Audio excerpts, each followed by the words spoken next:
ยสบายดีพี่น้องป้องปายมดสุขุสุคนเนาะมื้อนี้มาพบกันอีกแล้วเนาะกับซ่องเป็ดชาแนลนั่นเองเนาะเมื่อก่อนเป็ดใส่สวนกินเนาะแต่ว่าเป็ดมาใส่ซื้อเป็นชาแนลเลยเพราะมันรวมเลยเป็นไลฟ์สไตล์ของเป็ดอะไรเนาะจะมีทั้งกินมีทั้งทุกสิ่งทุกอย่างอะไรเนาะวิถีชีวิตของคนในท้องถิ่นนั่นนู่นนี่นะเนาะโดยมื้อนี้เป็ดกับส่วนพี่น้องมากินมะขามน้ำกันเนาะพี่น้องเนาะแก้ง่วงแก้เหงานอนน้ำกันเนาะทั้งมะขามทั้งมะนาวเนาะโอ้เสียงรถข้างบ้านเนาะจักเสียงรถเสียงหมูมาหาเป็ดไก่เนาะเต็มเพียบอยู่เงินบ่คืออยู่ทงนาเนาะขอโทษขออภัยเด้อท่านผู้ชมกินน้ำกันมะขามแกง่วงแกเหงากินกาแฟเนาะมืดหลายจอกเนาะมือหนึ่งเนาะเสียงรถกินกาแฟหลายจอกก็เอาบ่อยู่มันต้องเจอกับหมักส้มมะขามมันจังสีคักสีแน่เนาะมาเลยมาลงมือน้ำกันเลยเนาะก่อนสิกินเนาะเป็ดก็ฝากกดไลค์กด Subscribe เนาะกดแชร์ให้เป็ดเด้อเนาะเพื่อจะมีกำลังใจเนาะในการที่คลิปต่อๆไปเนาะน้ำลายออกจังสิมาอืม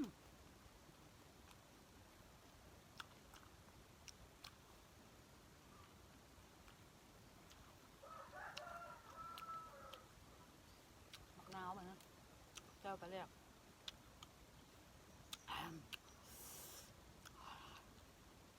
ต้มค่ะอืมอืมสวงสวงวะเนี่ยมากินน้ำกันแก้ช่วงแก้เหงาแก้เหงานอนอืมอืมอืมอืม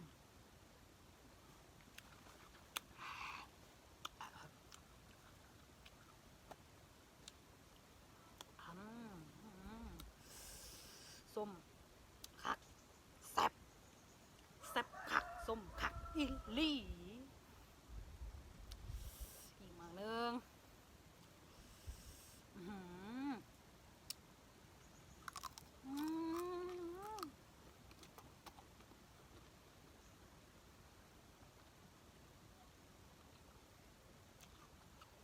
ตาใสขึ้นมาทันที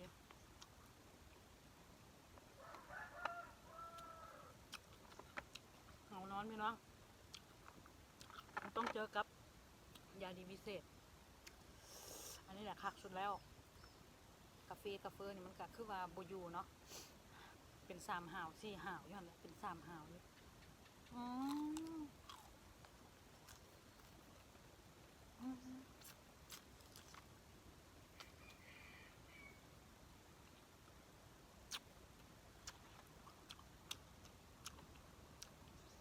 เพิ่นถึงบสุภาพก็ขอโทษขออภัยเนาะพี่น้องเนาะมันเป็นคลิปกลิ่นโซเนาะมันต้องกินแบบนี้แหละ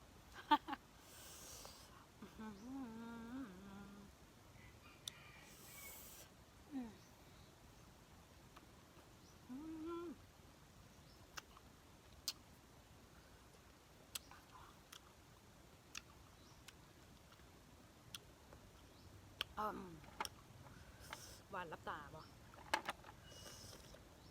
อืม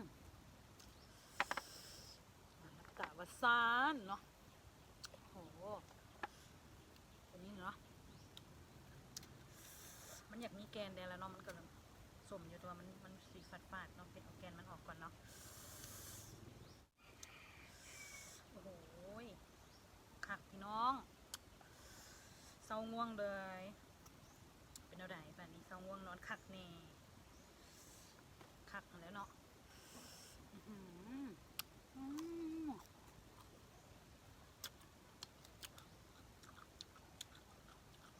บ่มีเงินซื้อกินดอกปลาหมึกนะเราจะแจ๊บนะเนาะกินมะขามเนี่ยแทนซะ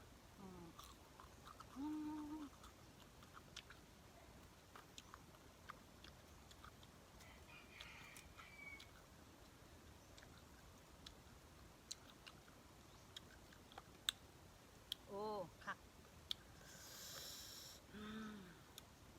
โอ้แต่มัน มันแซ่บใช่ไหมมันแก้ง่วงแก้นั่นดีค่ะนั่นน่ะมานั่งกินอยู่บองเก่าพี่น้องอยู่สวนเนาะอยู่สวนหลังบ้านเนาะอากาศห่มเย็นดีเนาะห่มแต่มันก็สิมีเสียงรบกวนได้แหละแถวบ้านใกล้กันเนาะก็ขอโทษขออภัยเด้อสำหรับเสียงเรามีเสียงเข้าเนาะบ่ได้ตั้งใจหรอกเนาะ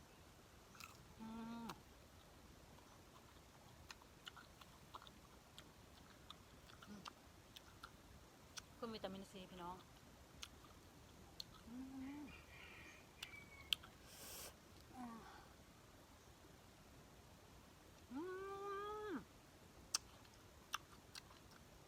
มะนาวสี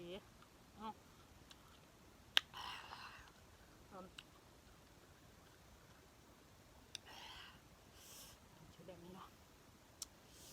ก๋วยเตี๋ยวใส่เนาะจังสิเฮ็ดบาทนี่นะเนาะ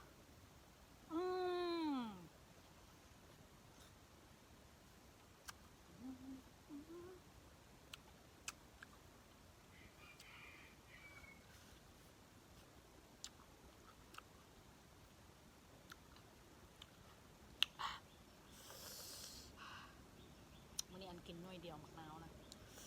บ่ได้เอามาหลายเนาะมีหลายอยู่ต้นบ่ได้เก็บมาเนาะเราจะเก็บมาโซอยู่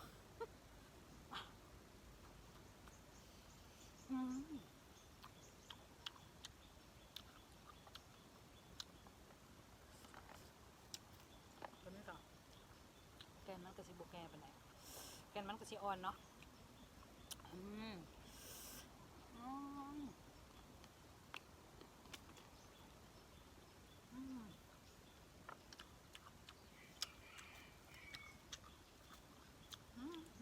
ยาได้แมว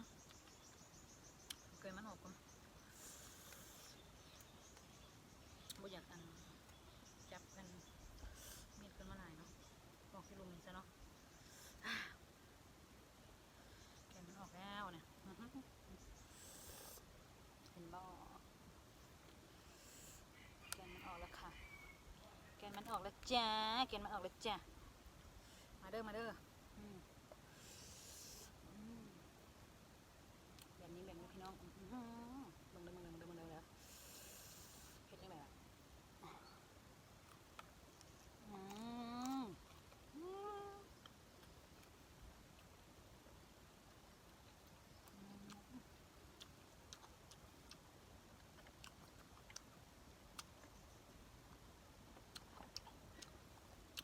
ผมคักหัว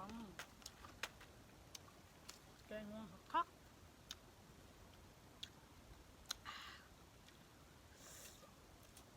บ่ได้ย้ายมุมดอกเนาะ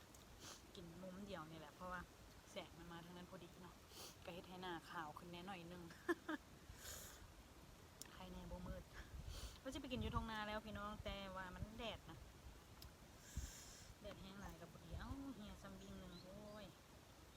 ขาวไปเนาะเฮียแล้วเบี้ยงหนึ่งจ้าแตงเจียวปลาแดกเนาะใส่กะปินำแล้วก็ใส่หอมเทียมหอมบัวซอยใส่น้ำหอมแดง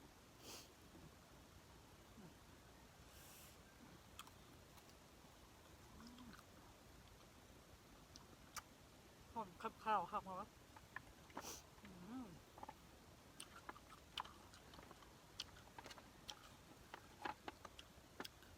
ผักดีไปอีกมั้งนึง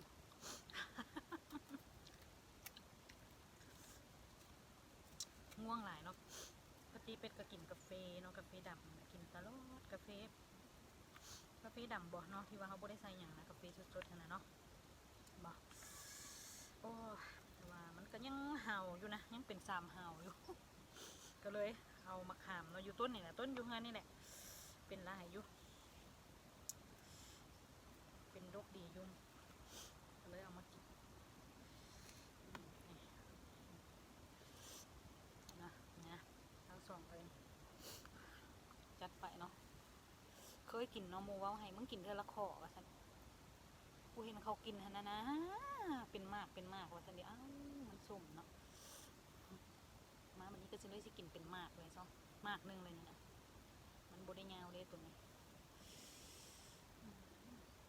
หอมกระเทียมนี่มือตะบะหอมบัว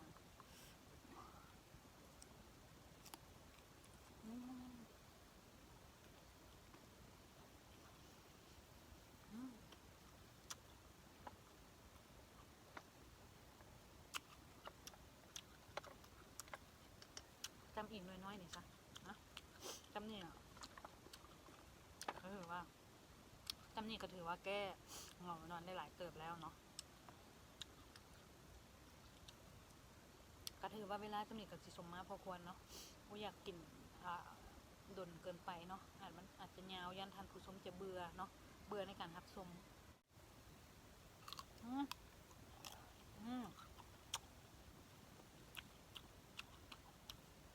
หมักสุดท้าย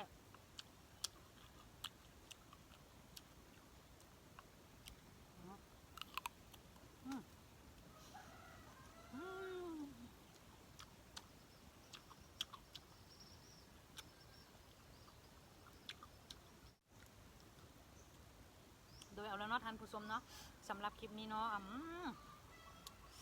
สำหรับคลิปนี้เนาะก็สมมาพอควรแล้วเนาะเป็ดจะขอจบลงเพียงเท่านี้ก่อนเนาะเดี๋ยวเขามาพบมาพ่อกันใหม่ในคลิปหน้าเนาะสำหรับคลิปนี้ก็ขอจบลงเนาะเพียงสำนีก่อนเนาะอยากย่ำใดก็มาเนาะมะขามเนาะกับเจียวปลาแดกเนาะใส่กะปินำเนาะอยากนำไหนก็แวะมาค่ะ